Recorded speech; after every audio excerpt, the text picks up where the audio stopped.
रूस के राष्ट्रपति व्लादिमीर पुतिन इस समय अपनी इस्लाम समर्थित विचारधारा के लिए काफी सुर्खियों में हैं। हाल ही में उन्होंने कुछ ऐसे फैसले किए हैं जिसके बाद पूरी दुनिया में एक नई बहस शुरू हो गई है। लोगों ने तो यहाँ तक कह दिया है कि रूस जल्द ही एक इस्लामी देश में परिवर्तित होने वाला है।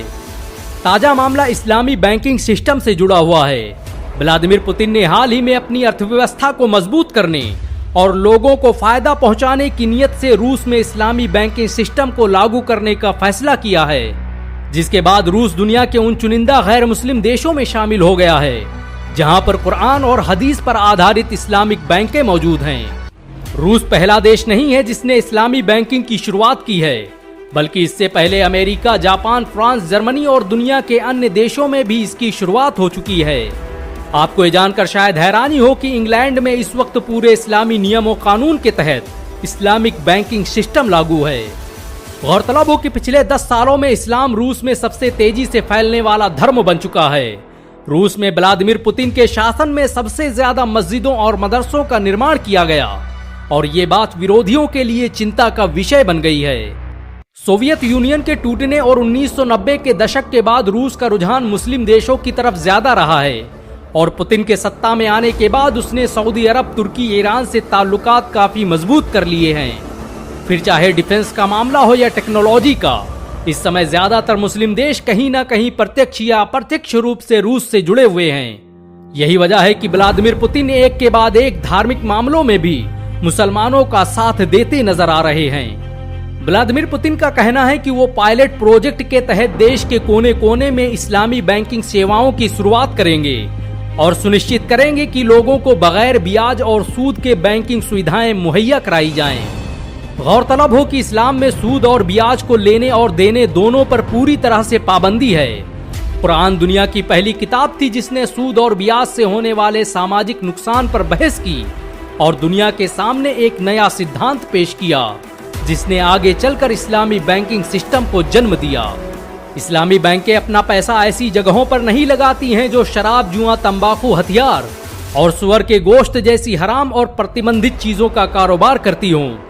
इस बैंकिंग सिस्टम में ब्याज के बजाय हिस्सेदारी दी जाती है, यानी आप जो पैसा बैंकों में जमा करेंगे वो पैसा बैंक फंड मैनेजमेंट कॉन्सेप्ट के जरिए किसी प्रॉपर्टी, बिल्डिंग निर्माण या शैक्षिक संस्थान वगैरह में निवेश किया जाएगा और उसके बाद उससे होने वाले मुनाफे को सभी खाता धारकों में बराबर बांट दिया जाएगा। जाहिर है कि ये बैंकिंग प्रणाली एक कारोबार की तरह है। ऐसे में बिल्डर और बैंक को उनका मेहनताना भी दिया जाता है। इस्लामिक बैंकें उन कंपनियों के अकाउंट भी नहीं खोलती जो हराम कामों में अपना पैसा इन्वेस्ट करते हैं। पिछले 20 सालों में इस्लामिक बैंकिंग सेक्टर में 100 गुना से ज्यादा अधिक ग्रोथ हुई है। यही वजह है कि इस्लामी देशों के अलावा अन्य देश भी इसे अपनाने पर मजबूर हैं और इस कड़ी में अब रूस का नाम भी शामिल हो गया है। इस्लामी बैंकिंग सिस्टम दुनिया का अकेला बैंकिंग सिस्टम है जिसमें बगैर ब्याज के लोन दिया जाता है।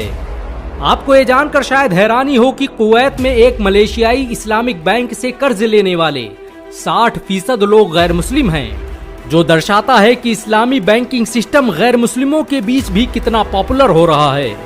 इस्लामी बैंकिंग सिस्टम दुनिया का अकेला बैंकिंग सिस्टम है जिसमें बगैर ब्याज के लोन दिया जाता है।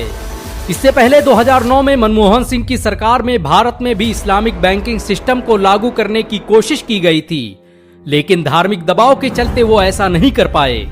लेकिन रूस ने अब खुलेआम इस्लामिक बैंकों को खोलने का ऐलान कर दिया है। जैसे जैसे इस्लामिक बैंकों का इस्तेमाल बढ़ता जा रहा है, वैसे वैसे इस्लाम दुश्मनों की नींदें हराम हो रही हैं, क्योंकि वो जानते हैं कि जब लोगों को पता चलेगा कि इस्लाम की शिक्षाओं में लोगों की कामयाबी का राज छुपा है, तो लोग ज्यादा से ज्यादा इस्लाम की तरफ आकर्षित होंगे।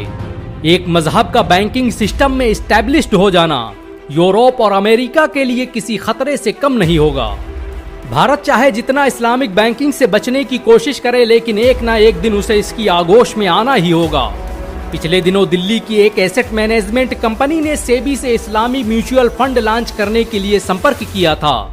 उम्मीद है कि आने वाले कुछ सालों में ही भारत में भी इस्लामी बैंकिंग सिस्टम लागू हो जाएगा और भारत के मुसलमान शरीयत के मुताबिक बैंकिंग कर सकेंगे।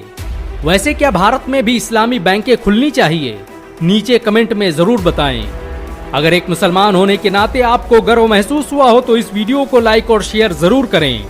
ऐसी और वीडियो को देखने के लिए हमारे चैनल को सब्सक्राइब करें, घंटा जरूर दबाएं।